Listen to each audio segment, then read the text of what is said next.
Good morning future officers, I welcome to all of you to iTube classes. दोस्तों, आज है 7 सितंबर 2021, Tuesday का दिन है और हम लोग करने वाले हैं द इंडियन एक्सप्रेस के न्यूज़पेपर की एनालिसिस। मेरा नाम है सितेंद्र चौधरी और बिना किसी डिले के आज के न्यूज़पेपर की शुरुआत करते हैं। लेकिन आगे बढ़ने से पहले आज को मैं आपको बता दूं कि आज हम इकोनॉमी वाला पोर्शन ज्यादा करने वाले हैं क्योंकि बहुत शानदार आर्टिकल आए हैं जीएस पेपर 3 से, उसको ज्यादा कवर करेंगे। उसके अलावा जो जीएस 2 से आज काफी कम है। एनीवेज जो भी होगा हम लोग उसको करने की कोशिश करेंगे। चलिए ज्यादा डिले नहीं करते हैं, स्टार्ट करते हैं। ये वाला तो आपको पहले से पता ही है, the last pocket of the resistance falls, Taliban raise flag in the Panjshir. Panjshir Taliban ने जो है कैप्चर कर लिया है फाइनली। अफगानिस्तान में पंजशीर एक छोटी सी वैली है हिंदू कुश की पहाड़ियों में, जहां पे अभी तक तालिबान कंट्रोल नहीं कर पाया था। पंजशीर वैली कितनी जबरदस्त जगह है ना, यहाँ पे 10 साल तक रशियंस रहे, वो भी इसको कैप्चर नहीं कर पाए। उससे पहले 1996 और 2001 के बीच में यहाँ पे तालिबान था, वो भी इसको कैप्चर नहीं कर पाए थे। लेकिन फाइनली अभी नई टेक्नोलॉजी आई है और नई टेक्निक का यूज किया है तालिबान ने, तो फाइनली पंजशीर को कैप्चर कर लिया है। पंजशीर एक ऐसी जगह थी जहां पे जो अपोजिशन थे जो तालिबान के, वो अभी तक डटे हुए थे, लेकिन फाइनली उसको कैप्चर कर लिया है। इसके बारे में अलग से वीडियो बनाई जा चुकी है कि पंजशीर को कैप्चर करना इतना मुश्किल क्यों है, और उसके बारे में आप देखना चाहते हो तो डिस्क्रिप्शन बॉक्स में आपको मैं लिंक प्रोवाइड करवा दूंगा। लेकिन आज का जो सबसे इंपॉर्टेंट टॉपिक है वो है ये वाला टॉपिक, जीएस पेपर 3 से इकोनॉमी वाले सेक्शन से इसको हम लोग कवर करेंगे। जो आपका अनएम्प्लॉयमेंट वाला सेक्शन होता है वहां से इसको हम लोग कवर करेंगे। बहुत जबरदस्त है और ये ज्यादातर मेंस के पर्सपेक्टिव है। प्रीलिम्स के पर्सपेक्टिव से आई वुड नोट से कि बहुत ज्यादा इंपॉर्टेंट टॉपिक है ये। कुछ कुछ पॉइंट आपको मिल सकते हैं, लेकिन ज्यादातर जो है पार्ट वो मेंस के पर्सपेक्टिव से, तो ये भी आपको ध्यान देने की जरूरत है। इसका मतलब आप यहां से नोट्स बना सकते हो। देखिए, अभी एक सर्वे निकला है, लेटेस्ट सर्वे। वो सर्वे निकला है अप्रैल जून 2020 को लेके, अप्रैल जून 2020 को लेके। और उस सर्वे में दो बातें बहुत इंटरेस्टिंग की गई हैं। एक बात तो इंटरेस्टिंग ये है कि इंडिया में एग्रीकल्चर में अनएम्प्लॉयमेंट बढ़ा है। एग्रीकल्चर में एम्प्लॉयमेंट बढ़ा है, एक तो ये बात है। दूसरा बात नोट डाउन करने की ये है कि वीमेन पार्टिसिपेशन भी बढ़ा है। वीमेन फीमेल पार्टिसिपेशन भी बढ़ा है एम्प्लॉयमेंट सेक्टर में, कि यानी कि अभी ज्यादा वीमेन काम कर रही हैं एम्प्लॉयमेंट सेक्टर में। और पहला है कि एग्रीकल्चर सेक्टर का शेयर भी बढ़ा है हमारी एम्प्लॉयमेंट में। अब ये बातें सुनने में आपको बड़ा इंटरेस्टिंग लग रही होगी और बड़ा अच्छा लग रहा होगा, लेकिन ये अच्छी बात नहीं है दोस्तों। एग्रीकल्चर के अंदर एम्प्लॉयमेंट बढ़ना is not a good sign. जब मैन्युफैक्चरिंग में और सर्विस सेक्टर में एम्प्लॉयमेंट बढ़ता है, that is a good sign. Agriculture में एम्प्लॉयमेंट इसीलिए बढ़ रहा है because of the hard lockdown during the last year. पिछले साल अप्रैल और जून के महीने में लॉकडाउन लगा था, जिसकी वजह से सरकार तो कह रही है पॉजिटिव साइन है, लेकिन एक्चुअल में पॉजिटिव साइन नहीं है। एक्चुअल में ये पॉजिटिव साइन नहीं है। पीरियोडिक लेबर सर्वे फोर्स सर्वे ने अभी 2019 और 20 के लिए ये बात बोली है, लेकिन उन्होंने कहा है कि this is not a good sign. Why this is not a good sign? क्योंकि जिन लोगों की मैन्युफैक्चरिंग सेक्टर में जॉब गई है, वही लोग दोबारा से एग्रीकल्चर में शिफ्ट हो रहे हैं। और इस बात का सबको पता है कि एग्रीकल्चर में प्रोडक्टिविटी कम है, एग्रीकल्चर में इनकम कम है। तो पहले उन लोगों के पास सर्विस सेक्टर में और मैन्युफैक्चरिंग सेक्टर में एक अच्छी खासी इनकम हुआ करती थी, क्योंकि वहां से उनको जॉब लॉस हो गया है, इसीलिए वो वापस चले गए हैं। तो सब optimal category of unpaired family workers, मतलब the rise in agriculture too is mostly this category, those working in the household enterprise without drawing wages। देखिए ये कितना इंपॉर्टेंट पैराग्राफ है। ये कह रहा है कि जो लोग एग्रीकल्चर सेक्टर में एम्प्लॉयड हुए हैं, इसका मतलब ये नहीं है कि उनकी इनकम बढ़ी है। इनकम नहीं बढ़ी है भैया, इनकम का तो लॉस हुआ है मैन्युफैक्चरिंग और सर्विस सेक्टर पे।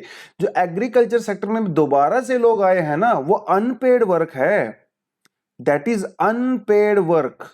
या फिर अनपेड फैमिली एंटरप्राइजेस, किसी के पास जो थोड़ी बहुत जमीन होती है, उसको वहां की महिलाएं जो हैं वो भी बेचारी खेत में काम कर रही हैं। जो लोग पहले मैन्युफैक्चरिंग सेक्टर में काम करते थे, फैक्ट्री वगैरह में काम करते थे, वो बेचारे भी आके खेत में काम करने लगे हैं। इससे उनको सैलरी थोड़ी मिल रहा है, ऊपर से एग्रीकल्चर सेक्टर के अंदर लोड बढ़ गया है, बर्डन बढ़ गया है। यहां भी ये चीज आपको देखने की जरूरत है। देखिए किसी भी कंट्री की डेवलपमेंट अगर आपको मेजर करना है ना, तो वहां के एग्रीकल्चर सेक्टर को मेजर कीजिए। अगर एग्रीकल्चर सेक्टर में एम्प्लॉयमेंट ज्यादा है तो वो अंडर डेवलप्ड कंट्री है। अगर आप डेवलप्ड कंट्री की बात करो, अमेरिका, यूरोप, ऑस्ट्रेलिया की बात करो, तो वहां पे 1 से 2% लोग ही एग्रीकल्चर में इन्वॉल्व होते हैं और वहां का ओवरऑल जीडीपी शेयर भी काफी कम होता है। जैसे जैसे कंट्री डेवलप होती है तो मैन्युफैक्चरिंग सेक्टर जैसे चाइना में, वियतनाम, फिलीपींस में, और सर्विस सेक्टर जैसे यूरोपियन कंट्रीज में इंक्रीज होता है। इंडिया में पिछले कुछ डिकेड से एग्रीकल्चर के अंदर एम्प्लॉयमेंट कम हो रहा था, which was a good sign, which was a good sign because people were now employed in the manufacturing and the service sector। और जीडीपी में भी हमारा जो शेयर था एग्रीकल्चर का, that was around 16%, that was around 16%। तो it is a good sign, it's not a bad sign, क्योंकि manufacturing और सर्विस सेक्टर का शेयर बढ़ रहा है, एग्रीकल्चर सेक्टर का शेयर कम हो रहा है। It's a good sign, it is a sign of development. लेकिन अभी हो क्या रहा है, एग्रीकल्चर का जीडीपी शेयर भी इंक्रीज हो रहा है और एग्रीकल्चर में एम्प्लॉयमेंट भी बढ़ रहा है। This is not a good sign, this is not a good sign, ये तो आप ध्यान रखो इस बात को, ठीक है। At the same time the surge of 2019-20 correspond to the decline in the manufacturing sector and construction in the latest survey। देखो, पहले इंडिया में क्या है, बहुत सारा कंस्ट्रक्शन होता था, इंफ्रास्ट्रक्चर डेवलपमेंट होता था, तो लोग एग्रीकल्चर सेक्टर से कंस्ट्रक्शन सेक्टर में चले जाते थे। लॉकडाउन की वजह से और इकोनॉमी डाउन जाने की वजह से कंस्ट्रक्शन सेक्टर हो गया बंद, जिसकी वजह से लोग दोबारा से एग्रीकल्चर सेक्टर में जाने लगे। तो मैन्युफैक्चरिंग और कंस्ट्रक्शन सेक्टर दोनों इस समय बहुत बॉटम पे हैं, यही यहाँ पे समस्या है। और ये जो फिगर कैलकुलेट किए गए हैं, ये कैसे कैलकुलेट किए, देखिए यहाँ पे परसेंटेज टर्म में भी दिया हुआ है, आपको परसेंटेज टर्म में अगर पढ़ना तो आप पढ़ सकते हो, कोई बात नहीं है। लेकिन इंडिया में जो एम्प्लॉयमेंट और अनएम्प्लॉयमेंट को कैलकुलेट किया जाता है, इसको पहले किया जाता था एनएसएसओ के through, national sample survey office, लेकिन बाद में इसका नाम हम लोगों ने चेंज करके कर दिया एनएसओ, नेशनल स्टैटिस्टिकल ऑफिस। ये नाम हम लोगों ने इसका चेंज कर दिया। अब ये लोग पता क्या करते थे, ये हर 5 साल में एम्प्लॉयमेंट अनएम्प्लॉयमेंट का डेटा रिलीज करते थे। अब 5 साल तो यार वो बहुत ज्यादा होता है ना, तो एनएसओ ने क्या किया, एक नया सैंपल सर्वे जो है लॉन्च किया, जिसे कहा गया, इसको कहा जाता है, कहां गया, हाँ, इसे कहा जाता है पीरियोडिक लेबर फोर्स सर्वे। इसको 2017 में लॉन्च किया गया था बाय एनएसओ, याद रखना है, प्रीलिम्स के लिए पॉइंट आपको बता रहा हूं, ठीक है। इसको किया गया था क्योंकि ये क्या करता है, अब हर साल एवरी ईयर हमें एम्प्लॉयमेंट का डेटा प्रोवाइड कराता है। तो एनएसएसओ हमें 5 साल में प्रोवाइड कराता था, ठीक है, ये हमें हर साल प्रोवाइड कराता है पीएलएफएस, ठीक है। और एक चीज और आपको बता दूं प्रीलिम्स के पर्सपेक्टिव से, पीएलएफएस को जो बनाया गया था, इसको रिकमेंडेशन में बनाया गया था अमिताभ कुंडू, अमिताभ कुंडू इनका नाम था, कमेटी के हेड थे। इनकी रिकमेंडेशन पे हम लोगों ने पीरियोडिक लेबर फोर्स सर्वे बनाया गया था। अब ये सर्वे क्या करता है, ये कैसे सैंपल कैलकुलेट करता है, ये 2 तरीके से कैलकुलेट करता है, वैसे तो 3 तरीके से कैलकुलेट होते हैं। पहला होता है यूजुअल प्रिंसिपल स्टेटस, याद रख लेना है। दूसरा होता है सब्सिडरी स्टेटस, और एक होता है CWS, जिसे कहा जाता है कैजुअल वीकली स्टेटस। 3 चीजों के बेसिस पे हमारा एम्प्लॉयमेंट और अनएम्प्लॉयमेंट का डेटा कलेक्ट होता है। यूजुअल प्रिंसिपल स्टेटस में हम लोग 365 डेज का काउंट करते हैं, सब्सिडरी स्टेटस में हम लोग 30 दिन का काउंट करते हैं, और जो कैजुअल वीकली स्टेटस है इसमें 7 दिन का काउंट करते हैं।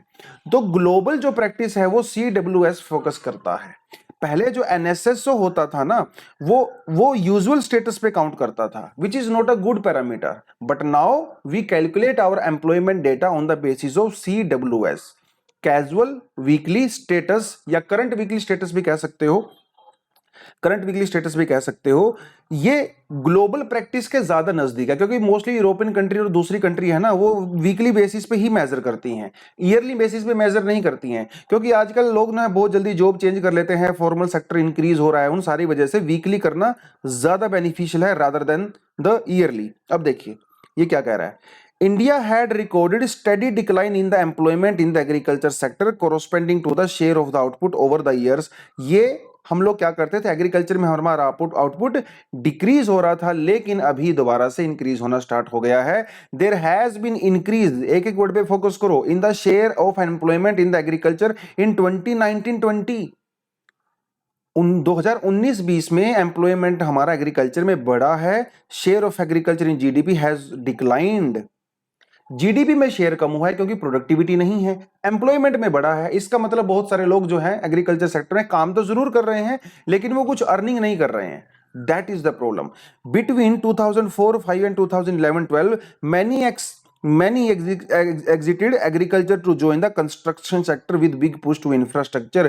क्योंकि 2004 और 2011-12 के बीच में जो है इंफ्रास्ट्रक्चर सेक्टर बहुत ज्यादा डेवलप हो रहा था, तो बहुत सारे लोग जो है वो कंस्ट्रक्शन एक्टिविटी में इन्वॉल्व थे, लेकिन अभी वो कम हो रहा है। देखिए और ऊपर से क्या कह रहा है, जो यहाँ पे सबसे इंपॉर्टेंट नोट डाउन करने वाली चीज है, कहाँ गया, हाँ जी ये रहा। देखिए वो कह रहा है कि जो वीमेन के बारे में क्या कह रहा है, women are likely to be displaced from the employment by male workers especially when there are negative economic shocks such as the demonetization and the pandemic। जब भी हमारी इकोनॉमी डाउन जाती है, जब भी हमारी इकोनॉमी में डाउनफॉल आता है, तो हमेशा वीमेन की जॉब सबसे पहले जाती है और मेल उसको रिप्लेस करते हैं। अब ये बेचारी वीमेन कहाँ जाएंगी, ये कहाँ काम करेंगी? तो ये ज्यादातर या तो अनऑर्गेनाइज सेक्टर में चली जाती हैं, या फिर एग्रीकल्चर सेक्टर में शिफ्ट हो जाती हैं, या फिर जो आपका हाउस होल्ड थोड़ा बहुत वर्क होता है वहां पे अनपेड वर्क करती हैं। अनपेड वर्क ये बांग्लादेश के जैसे नहीं है। बांग्लादेश में क्या होता है, we do not have labour intensive manufacturing. Bangladesh में टेक्सटाइल इंडस्ट्री और बहुत सारी इंडस्ट्री ऐसी हैं जो लेबर इंटेंसिव हैं। हमारे यहाँ पे जो इंडस्ट्री है ना वो सर्विस सेक्टर ज्यादा डोमिनेट करता है। और दोस्तों सर्विस सेक्टर जो है लेबर इंटेंसिव नहीं होता है। लेबर इंटेंसिव जो जॉब मार्केट होती है वो होती है manufacturing market, construction market, infrastructure market, real estate market. लेकिन service sector is not the labour intensive. तो हमारा जो ओवरऑल जॉब स्ट्रक्चर है वही कहीं ना कहीं थोड़ा बहुत गड़बड़ में है। अगर हमारे यहाँ पे ज्यादातर मैन्युफैक्चरिंग सेक्टर डोमिनेट करता तो वीमेन भी मैन्युफैक्चरिंग सेक्टर में वर्क कर सकती थी, लेकिन मजबूरी में बहुत सारे लोगों को पेंडेमिक की वजह से, लॉकडाउन की वजह से मैन्युफैक्चरिंग सेक्टर छोड़ के, कंस्ट्रक्शन सेक्टर छोड़ के दोबारा से एग्रीकल्चर में आना पड़ रहा है। This is most of the time unpaid work. Unpaid work. तो ऐसा दिखने में लग तो रहा है कि लोग एम्प्लॉयड हैं, लेकिन एक्चुअल में वो लोग अनएम्प्लॉयड नहीं, एम्प्लॉयड नहीं है। इसे कहा जाता है डिसगाइज्ड अनएम्प्लॉयमेंट। डिसगाइज्ड अनएम्प्लॉयमेंट मतलब देखने में लगता है कि आप एम्प्लॉयड हो बट एक्चुअल में नहीं हो। ये ज्यादातर आपका एग्रीकल्चर सेक्टर में ही होता है, डिसगाइज्ड अनएम्प्लॉयमेंट। और भी कई तरह के अनएम्प्लॉयमेंट होते हैं, कभी बात करेंगे अलग से। बट यस बहुत इंपॉर्टेंट है ये। इसको आप इसका स्क्रीनशॉट लेके भी आप सेव कर सकते हो, फ्यूचर में भी आपके ये काम आएगा। इंपॉर्टेंट है। नया आर्टिकल आज कुछ आपको मैंने करवाया है, अदरवाइज हम लोग ज्यादातर जो है पॉलिटिक ही बातें करते हैं। चलिए एक और इंपॉर्टेंट आर्टिकल है आपका, इसको आप जीएस पेपर 2 से कवर कर सकते हो। ठीक है, सोशल जस्टिस वाले पोर्शन से इसको कवर कर सकते हो। जीएस पेपर 2 ये क्या कहता है, only 8% rural kids in online classes, big shift out of private schools. Heading से ही हम लोग बहुत कुछ पता लगा सकते हैं। Only 8% children in the villages and the rural areas now they are taking online classes regularly, only 8%, and a big chunk of students they left their private schools। अब देखिए प्राइवेट स्कूल की जो फीस है वो है काफी ज्यादा। जब बच्चों को ऑनलाइन ही पढ़ना है तो वो तो गवर्नमेंट में भी पढ़ सकते हैं, और लोगों की इनकम भी कम हो गई है तो प्राइवेट सेक्टर की फीस चुका नहीं पा रहे हैं। यहाँ पे ये भी समस्या है। एक चीज आपके यहाँ पे देखने लायक है, only 8% studying regularly online and 37% not studying at all. 37% बच्चों ने तो स्कूल में जा ही नहीं रहे हैं, मतलब ऑनलाइन क्लास कर ही नहीं रहे हैं। They are not studying at all because of the pandemic, because of the pandemic. और बहुत सारे बच्चे प्राइवेट स्कूल्स को छोड़ चुके हैं, या तो उन्होंने गवर्नमेंट स्कूल में एडमिशन ले लिया है या फिर उन्होंने पढ़ाई कंप्लीटली छोड़ दी है। दोनों रीजन यहां पे हो सकते हैं, दोनों रीजन यहां पे हो सकते हैं। देखिए ठीक है, ये जो किया गया है सर्वे, ये क्या कर रहा है, डिप्रेसिंग फैमिली अर्निंग्स और because online education did not work well for their children. इसके कई सारे रीजन है। इसका एक रीजन ये भी है कि फैमिलीज के पास स्मार्टफोन्स नहीं है। फैमिलीज के पास जो है स्मार्टफोन नहीं है। 1400 लोगों का इंटरव्यू लिया गया और उन्होंने ये कहा कि online education is very limited 24% of the urban student studying regularly, 24% urban areas में पढ़ रहे हैं, रूरल में 8% पढ़ रहे हैं। इसका बहुत बड़ा रीजन है अवेलेबिलिटी ऑफ स्मार्टफोन। या तो फैमिली के पास स्मार्टफोन है ही नहीं, और अगर फैमिली के पास स्मार्टफोन होता भी है तो बच्चे उसको यूज नहीं करते हैं, ज्यादातर उसको वर्किंग एडल्ट जो काम वाम करते हैं वो उसका यूज करते हैं, तो बच्चों को नहीं पहुंच पाता है। दूसरी बात जो है ऑनलाइन स्टडी मटेरियल की बात है। बहुत बार बच्चों को ऑनलाइन स्टडी मटेरियल प्रोवाइड नहीं हो पाता है, और लोग अवेयर भी नहीं है स्टडी मटेरियल को लेके, कहां से मिलेगा, कैसे मिलेगा, कब मिलेगा, उस चीजों को लेके भी यहाँ पे समस्याएं हैं। तो ये बहुत सारी चीजें यहाँ पे प्रॉब्लम है। और ये क्या कह रहा है, 20% of the urban student and the 14% in the rural student in government schools had received neither, मतलब ना तो बच्चों को स्टडी मटेरियल मिला है, ना ही उनको क्लास मिली है। Half the students in class 5 are able to read text meant for the class 2, मतलब बच्चों का जो लर्निंग लेवल था वो भी कम हो गया है। अरे 5th स्टैंडर्ड का बच्चा 2nd स्टैंडर्ड की टेक्स्ट बुक को भी नहीं पढ़ पा रहा है। पिछले 1.5 साल में लगभग बच्चों की लर्निंग एबिलिटी भी खत्म होती चली जा रही है। Child's reading and the writing abilities have gone down during the lockdown. 5th standard का बच्चा 2nd स्टैंडर्ड की बुक्स नहीं पढ़ रहा है, तो इसका आप समझ सकते हो।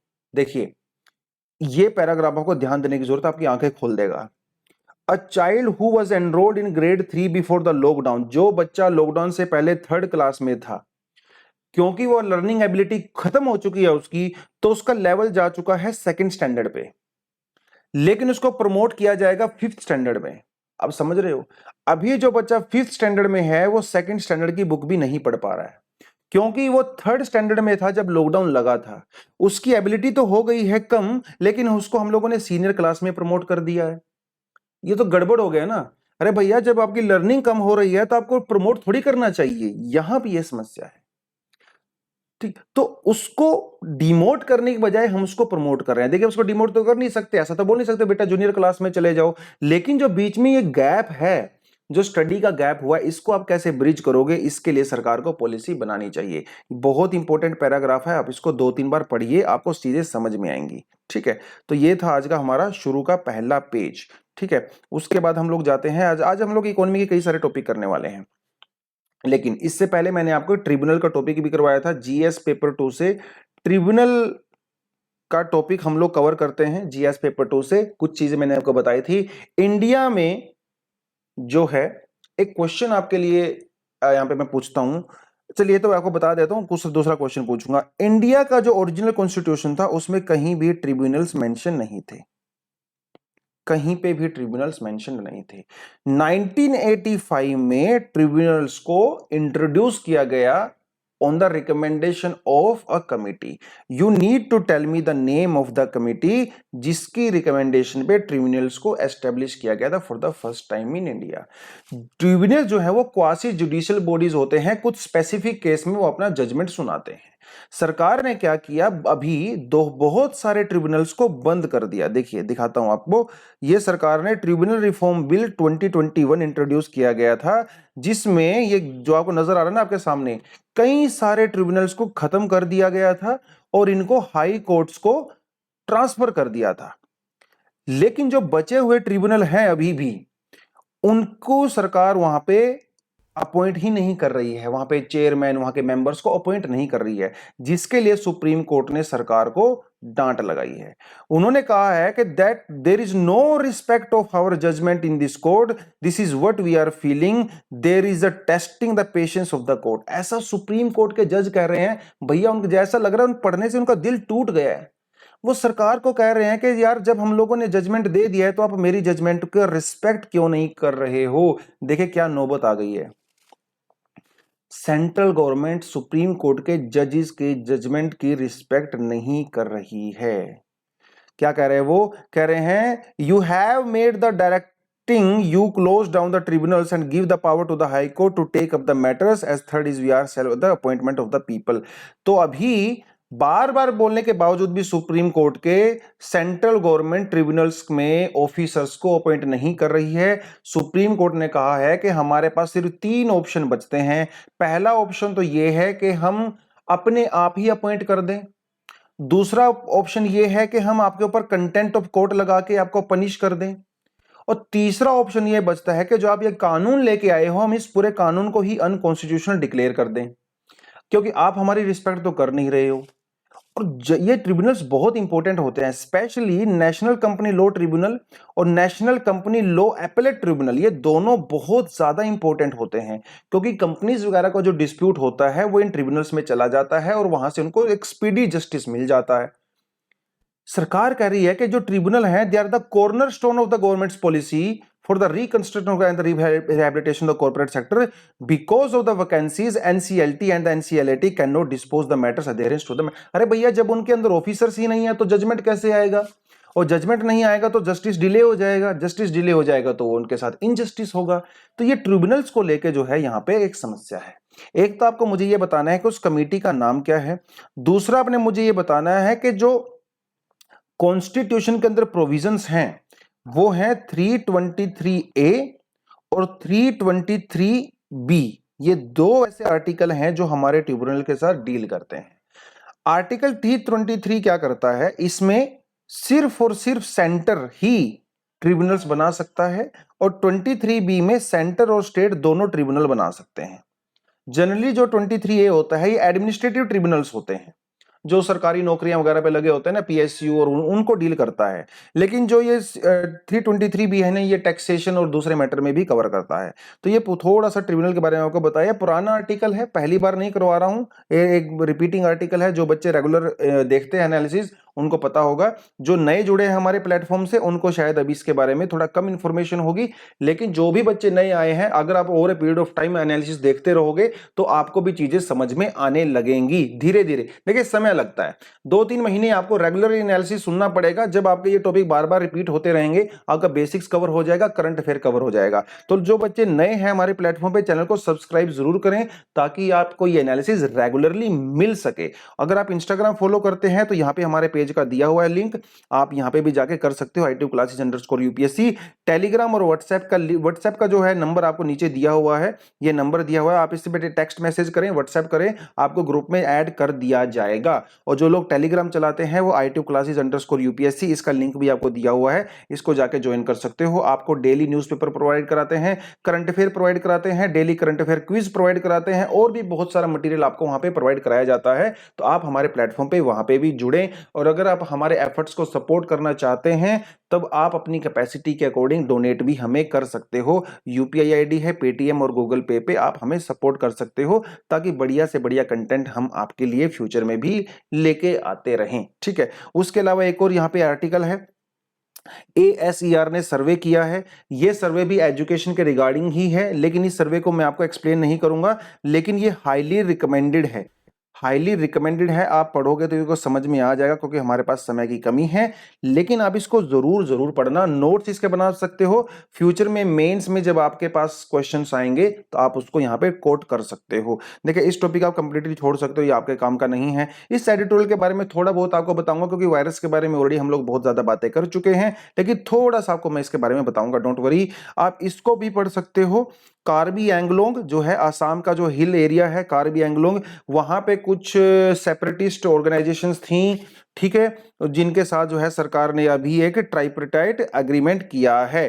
ट्राइपरटाइट एग्रीमेंट का मतलब ये होता है कि जहां पे 3 पार्टी होती हैं, एक होता है सेंटर, और उसके अलावा कुछ इंसर्जेंट ग्रुप्स थे, और एक आसाम की गवर्नमेंट थी। इन तीनों ने आपस में अग्रीमेंट किया था, मेमोरेंडम ऑफ सेटलमेंट, जिसके तहत ये जो सेपरेटिस्ट जो ग्रुप थे उन्होंने अपने हथियारों को सरेंडर किया था, और फाइनली वो मेन स्ट्रीम का पार्ट बन गए थे। तो इसके बारे में आप थोड़ा सा पढ़ सकते हो। तो नॉर्थ ईस्ट की जो प्रॉब्लम्स हैं, आसाम, नागालैंड, उसके बारे में थोड़ा बहुत यहाँ पे मेंशन किया हुआ है। ठीक है, आप इसको कंप्लीटली अवॉइड कर सकते हो, ये आपके काम की चीज नहीं है। देखिए, इसको आप कहाँ से कवर करते हो, आपका GS पेपर 3 में इंटरनल सिक्योरिटी वाला जो चैप्टर है ना, वहां से आप इसको कवर करते हो। इंटरनल सिक्योरिटी वाले चैप्टर से नक्सलिज्म भी आप वहीं से कवर करते हो। ये पाकिस्तान का काबुल एंगल जो है, इसके हमें कोई मतलब नहीं है।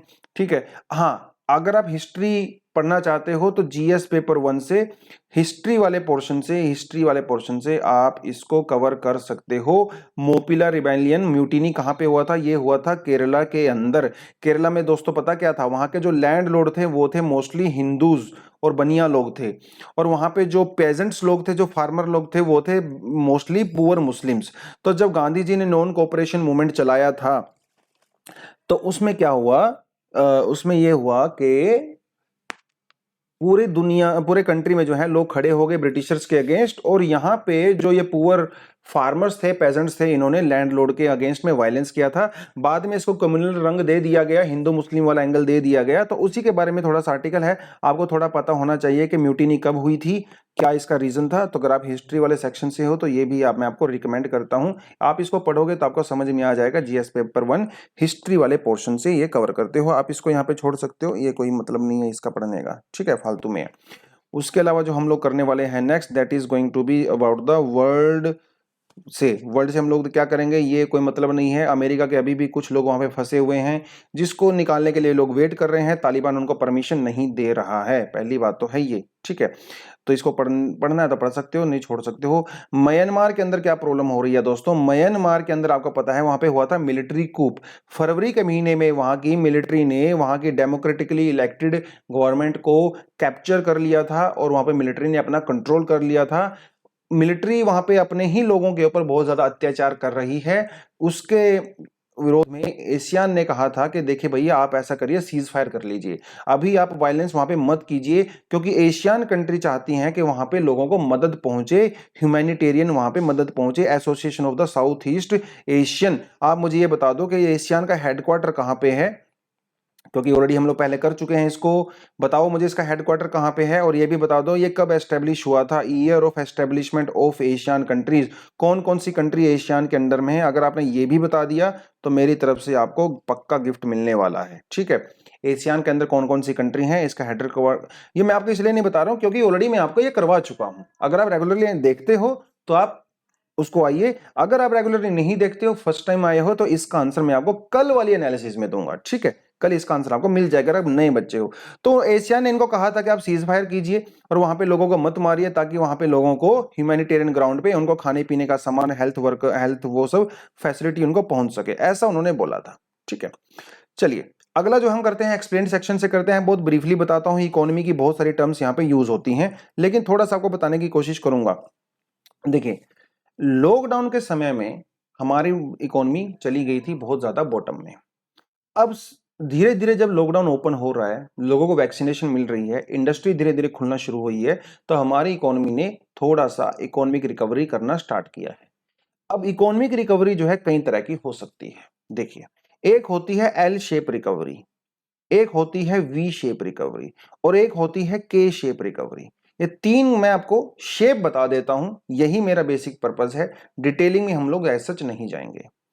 L shape recovery, V shape recovery और के शेप रिकवरी। देखिए, के शेप रिकवरी का ग्राफ जो है कुछ इस तरह से बनता है, ठीक है, कुछ ग्राफ जो है वो इस तरह से बनता है।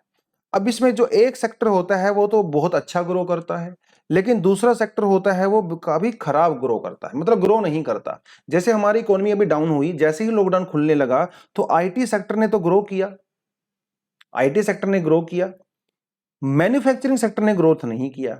इसे कहा जाता है के शेप रिकवरी। कुछ सेक्टर ऐसे होते हैं जो बढ़िया परफॉर्मेंस करते हैं, कुछ सेक्टर ऐसे होते हैं जो परफॉर्मेंस नहीं करते हैं, जिसे कहा जाता है के शेप रिकवरी। याद रहेगा आपको। चलिए, एक होता है वी शेप रिकवरी, जिसका ग्राफ कुछ इस तरह से बनता है। तो पहले वाले सेक्शन में इकोनॉमी नीचे आ रही थी, बॉटम में जा रही थी, सब कुछ बंद था, लेकिन उसके बाद इकोनॉमी रीबाउंड करती है, इकोनॉमी ग्रो करती है। तो पहले वो नीचे जा रही थी इकोनॉमी, अभी वो ग्रो कर रही है, जिसे कहा जाता है V shape recovery. V shape recovery में हर सेक्टर ग्रो करता है, के शेप रिकवरी में कुछ सिलेक्टेड सेक्टर ही ग्रो करते हैं। ये इसमें डिफरेंस होता है। एक होता है हमारे पास L shape recovery. L shape recovery जो है का ग्राफ जो है कुछ इस तरह से बनता है, एल शेप का बनता है। इसमें क्या है, पहले इकोनॉमी के अंदर रिसेशन आता है, इकोनॉमी बहुत ज्यादा डाउन चली जाती है, हर सेक्टर डाउन चला जाता है। उसके बाद धीरे धीरे रिकवरी होती है, बहुत स्लो रिकवरी होती है। वी शेप में तो फास्ट रिकवरी होती है, एल शेप में स्लो रिकवरी होती है। याद रहेगा, के शेप में कुछ सेक्टर की रिकवरी होती है, कुछ सेक्टर की रिकवरी नहीं होती है। कई बार आपको ये एग्जाम में पूछ सकता है, which of the following statement is true about the recovery of India. ठीक है, इसीलिए मुझे आपको ये बताना था। अभी समस्या क्या है, अभी समस्या ये है कि ministry of statistics and the programme implementation ने जीडीपी के आंकड़े जो है इशू किए हैं, डेटा इशू किया है, और इन्होंने कहा है कि इंडिया की जो जीडीपी ग्रोथ है वो 20% बढ़ी है, and it's a V shape recovery. तो सरकार का यह कहना है कि देखो हमारी जीडीपी बहुत अच्छा ग्रो कर रही है पिछले साल के कंपैरिजन में और हर सेक्टर ग्रो कर रहा है, तो ये खुशी का दिन है। लेकिन एक्सपर्ट लोग क्या कहते हैं? एक्सपर्ट लोग कहते हैं कि भैया ये सिर्फ और सिर्फ एक धोखा है। हमारी इकोनॉमी वी शेप से ग्रो नहीं कर रही है, हमारी इकोनॉमी एल शेप से ग्रो कर रही है। ग्रो तो कर रही है लेकिन बहुत ज्यादा स्लो ग्रोथ हो रही है। क्यों? देखिए एग्जाम्पल इन्होंने यहां पे एक दिया है, बहुत जबरदस्त एग्जाम्पल दिया है। दिखने में ऐसा लगता है परसेंटेज टर्म में कि इकोनॉमी 20% पे ग्रो कर रही है, लेकिन आप ये देखिए 20% अगर रिडक्शन होता है 100 में तो कितना होता है 25। लेकिन 75% का 20% अगर ग्रोथ होता है तो ये होता है सिर्फ 18 रुपए। मतलब अगर पहले आपकी इकोनॉमी 100 रुपीज थी, वो 25% डिक्लाइन होकर 75 पे चली गई थी। लेकिन 75% का अगर 20% ग्रोथ होगा तो वो सिर्फ 18 रुपए होगा। तो दिखने में लगता है कि वो 21% ग्रोथ हो रही है, लेकिन एक्चुअल में अभी भी वो पहले वाली ग्रोथ से काफी ज्यादा नीचे है, जिसे कहा जाता है बेस इफेक्ट। बेस इफेक्ट की वजह से हमारी जीडीपी इतनी ज्यादा नीचे चली गई थी कि 10% 20% ग्रोथ अगर हो भी जाए तब भी हम लोग बहुत नीचे रहेंगे। इसलिए परसेंटेज टर्म में आप कभी भी जीडीपी को मेजर नहीं कर सकते हो, खासकर पेंडेमिक के टाइम पे, क्योंकि ये हमें एग्जैक्ट फिगर नहीं बताता है। अगर आपको एग्जैक्ट फिगर जानने हैं तो अब एब्सोल्यूट टर्म की बात कीजिए rather than the percentage term.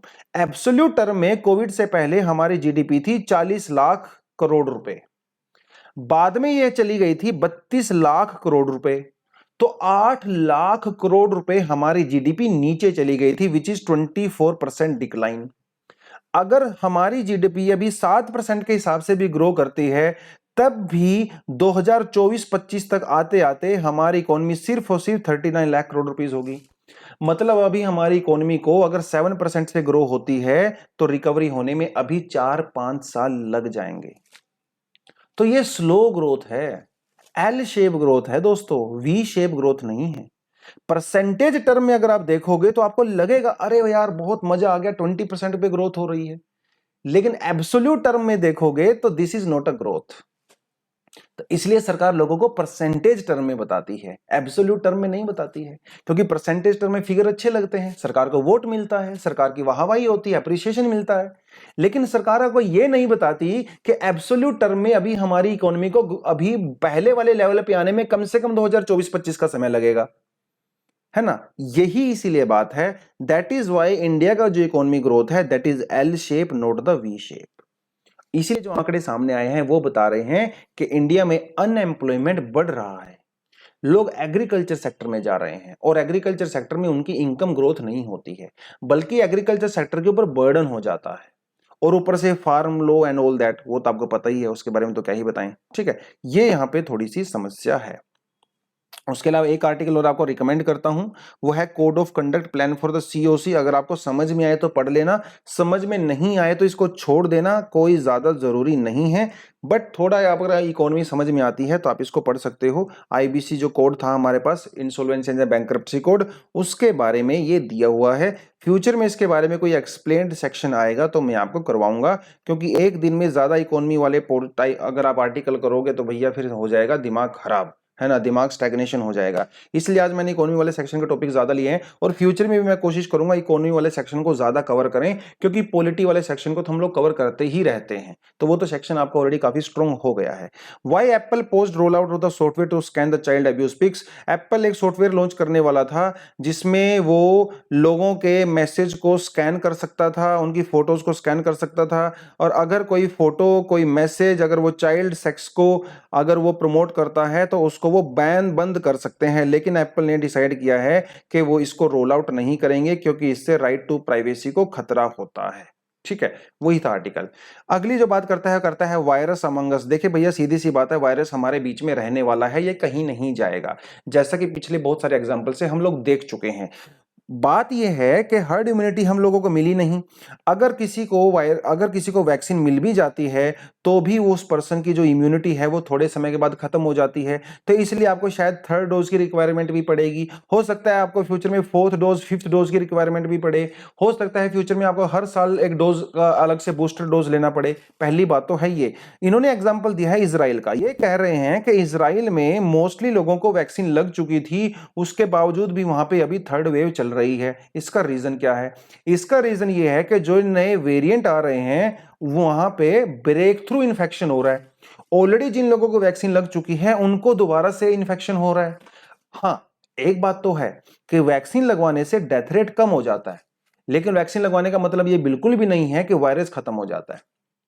इसलिए वैक्सीन आप लगवाओगे जरूर, फ्यूचर में भी लगेंगी, लगनी भी चाहिए, लेकिन ये कहना कि आपको इन्फेक्शन नहीं होगा, हर्ड इम्यूनिटी आ जाएगा, ये नहीं हो पाएगा। वैक्सीन जी, ये वायरस है, इट विल स्टे फॉरएवर, ऐसा कहा जा रहा है। इट विल स्टे फॉरएवर, कभी भी एलिमिनेट नहीं होगा। हाँ, ग्लोबल लेवल की बजाय ये एंडेमिक हो सकता है, पेंडेमिक की बजाय एंडेमिक हो सकता है, मतलब लेकिन रहेगा हमेशा। एंडेमिक का मतलब होता है कि जो हमेशा एग्जिस्ट करता है कुछ एरियाज में, तो कभी कहीं पे आएगा, कभी कहीं पे आएगा, कहीं भी आएगा। ग्लोबल लेवल पे हमेशा ये नहीं रहेगा, ये बात तो है श्योर। अब इसके कुछ इलाज क्या कर सकते हैं? इसका इलाज ये कर सकते हैं हम लोग, या तो कोई अच्छी मेडिकेशन बनाई जाए, दवाइयां बनाई जाए, लोगों को और ज्यादा स्ट्रॉन्ग वैक्सीन दी जाए, ये इसका एक रीजन, एक सॉल्यूशन हो सकता है। ऊपर से हमारा जो हेल्थ इंफ्रास्ट्रक्चर है, सर्विलियंस है, उसको और ज्यादा मजबूत किया जाए, है ना, ताकि लोगों को अच्छे से मॉनिटर किया जा सके, है ना। यहां पे एक हो सकता है एंटी वायरल मेडिकेशन आप बना सकते हो। ये सारी की सारी चीजें करनी चाहिए, और फ्यूचर में अपने हेल्थ इंफ्रास्ट्रक्चर को आप इंप्रूव कीजिए, ताकि आप लोगों को प्रॉपरली मॉनिटर कर सको, उनको प्रॉपरली आप सुविधाएं दे सको, अगर वो बीमार होते हैं तो आप उनको उनका इलाज कर सको। लेकिन बात यह है कि virus will remain among us, it will never go away as per the recent analysis and the surveys. और अगर फ्यूचर में कोई और वेरिएंट आता है जो और ज्यादा खतरनाक होता है, तो वायरस के जाने के चांसेस और भी कम हो जाते हैं। हाँ, अगर फ्यूचर वाले वेरिएंट अगर थोड़े से नॉर्मल होते हैं तो अलग बात है, लेकिन ऐसे चांसेस नजर नहीं आते, क्योंकि जब एक आदमी से दूसरे आदमी में वायरस पहुंचता है, ट्रांसमिट होता है, तो इसके मॉडिफिकेशन के चांसेस भी और ज्यादा बढ़ जाते हैं। तो जितना ज्यादा ये ट्रांसमिट होगा उतना ही ज्यादा नए वेरिएंट आने के चांसेस भी हमारे सामने हो जाते हैं। ठीक है, so that is all for the day. आज मैंने इकोनॉमी वाले सेक्शन को थोड़ा ज्यादा एक्स्ट्रा कवर किया है। आई होप आपको समझ में आया होगा। लेकिन ये भी मुझे पता है कि जब शुरू शुरू में इकोनॉमी वाले आर्टिकल्स को पढ़ना शुरू करते हो तो आपको चीजें समझ में नहीं आती हैं। कोई भी इंसान अल्बर्ट आइंस्टाइन से लेके आइजक न्यूटन तक पहली बार में 100% चीजों को नहीं समझ सकता। चीजों को समझने में दोस्तों थोड़ा समय लगता है। जब उसको बार बार रिवाइज करते हो, बार बार पढ़ते हो, सुनते हो, तो अगर आपको थोड़ा बहुत समझ में आया तो आपको डिसहार्टन होने की जरूरत नहीं है। Over a period of time जब इनको हम बार बार रिकवर करेंगे तो आपकी रिटेनिंग पावर भी बढ़ने लगेगी, आपकी अंडरस्टैंडिंग भी बढ़ने लगेगी। लेकिन अगर आप शुरू में ही फ्रस्ट्रेट हो जाओगे, फिर इस एग्जाम की तैयारी आप छोड़ दोगे। जिस एग्जाम के लिए आप प्रिपेयर कर रहे हो, ये एग्जाम आपसे रिवीजन डिमांड करता है। अगर आपने गिव अप कर दिया तो आप इस एग्जाम के लिए बने ही नहीं हो, ये बात दिमाग में बैठा लो। अगर आपने कोई टॉपिक इसलिए छोड़ दिया कि आपको वो बोर लग रहा है, समझ में नहीं आ रहा है, तो आप इस एग्जाम के लिए नहीं बने हो। क्योंकि इस एग्जाम की तैयारी के दौरान आपको बहुत सारे ऐसे टॉपिक पढ़ने पड़ते हैं जो बिल्कुल भी इंटरेस्टिंग नहीं होते हैं, फिर भी आपको पढ़ने पड़ते हैं। तो आपको जबरदस्ती उनमें इंटरेस्ट क्रिएट करना पड़ता है, और वो कैसे होता है? जब आप उसको बार बार रिवाइज करते हो। ठीक है, तो आप एनालिसिस को पूरा सुना करो, सुबह शाम दोपहर को स्लॉट में सुन सकते हो, कोई प्रॉब्लम नहीं है। लेकिन अगर आप इन एनालिसिस को अगले 2-3 महीने तक कंटिन्यूस देखोगे तो मैं आपको पर्सनल गारंटी देता हूं कि आप इतना कॉन्फिडेंट हो जाओगे, एग्जाम में भी अच्छा परफॉर्म करोगे। ठीक है, चलिए यहीं पे छोड़ के जाता हूं आज आपको। Thank you very much, all the best and जय हिंद।